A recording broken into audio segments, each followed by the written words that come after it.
మీ పేరు? స్వాతి అని. So Harihara Veeramallu 5 years నుంచి మనం వెయిట్ చేస్తున్నాం సినిమా కోసం. సో ఎలా ఉండబోతుంది అనుకుంటున్నారు సినిమా? బాగుంటుందని ఫస్ట్ డే వచ్చేసాం. సో ట్రైలర్ చూసిన తర్వాత మీకు ఎలా అనిపించింది? ఈగర్లీ వెయిటింగ్ అండి, మూవీ కోసం ఈగర్లీ వెయిటింగ్. చాలా మంది చూసుకుంటే లేడీస్ ఫ్యాన్స్ కానీ వీళ్ళంతా కూడా చాలా ఎప్పటి నుంచి పవన్ కళ్యాణ్ గారిని ఆన్ స్క్రీన్ చూద్దామని చెప్పి వెయిట్ చేస్తున్నారు. సో మీరు ఎప్పటి నుంచి వెయిట్ చేస్తున్నారు ఈ సినిమా కోసం? మేము ఎవ్రీ మూవీకి అలానే ఈగర్లీ చాలా వెయిట్ చేస్తుంటామండి. పవన్ కళ్యాణ్ మూవీకి ఎవ్రీ టైం ఇట్లానే వస్తూ ఉంటాము. సాంగ్స్ కానీ అవి కానీ చాలా బాగున్నాయి మనం ఫస్ట్ నుంచి రిలీజ్ అయినప్పటి నుంచి. సో మీకు ఎలా అనిపిస్తుంది? ఏ సాంగ్ బాగా నచ్చింది? అన్నీ బాగున్నాయండి, అన్నీ ట్రైలర్ బాగుంది, టీజర్ అన్నీ బాగా నచ్చాయి. సాంగ్స్ అన్నీ బాగున్నాయి. మూవీస్తో వచ్చాయి కదా సాంగ్, అది చాలా బాగా నచ్చింది.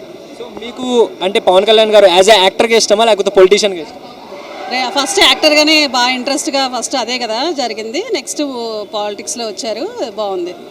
పవన్ కళ్యాణ్ గారికి ఎప్పటి నుంచి మీరు అభిమానం? ఎప్పటి నుంచో అండి. ఏ సినిమా చూసి మీరు అభిమానం అయ్యారు? స్టార్టింగ్ అన్నీ, ఇంకా స్టార్టింగ్ నుంచి యాక్చువల్లీ చిరంజీవి గారి ఫ్యాన్స్.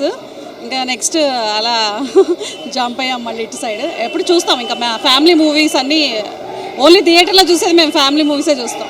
ఇంకా వేరే ఎవరి మూవీస్కి థియేటర్కి రాము. సో ఫైనల్గా పవన్ కళ్యాణ్ గారు ఆయన సినిమా ఇది ఎలా ఉండబోతుంది? ఎన్ని కోట్లు దాటబోతుంది అనుకుంటున్నారు? ఇంకా అన్నిటికీ బీట్ చేస్తుంది అనుకుంటున్నాం అండి. ఆల్మోస్ట్ ఇవి వచ్చేదంతా అన్నిటినీ బీట్ చేస్తుందని అనుకుంటున్నాం. సో పవన్ కళ్యాణ్ గారిలో బాగా నచ్చే స్వాగ్ ఏంటి మ్యామ్? ఏం చెప్పాలి, అన్నీ బాగుంటాయండి. ఇంకా అసలు ఆయన గురించి ఇంకా చెప్పడం ఏ చెప్పినా తక్కువే అనిపిస్తుంది. మీకు తెలుస్తుంది కదా, ఈ ఫ్యాన్స్ ఇవన్నీ తెలుస్తుంది కదా, అన్నీ బాగుంటాయి. Thank you ma'am, thank you so much. Thank you.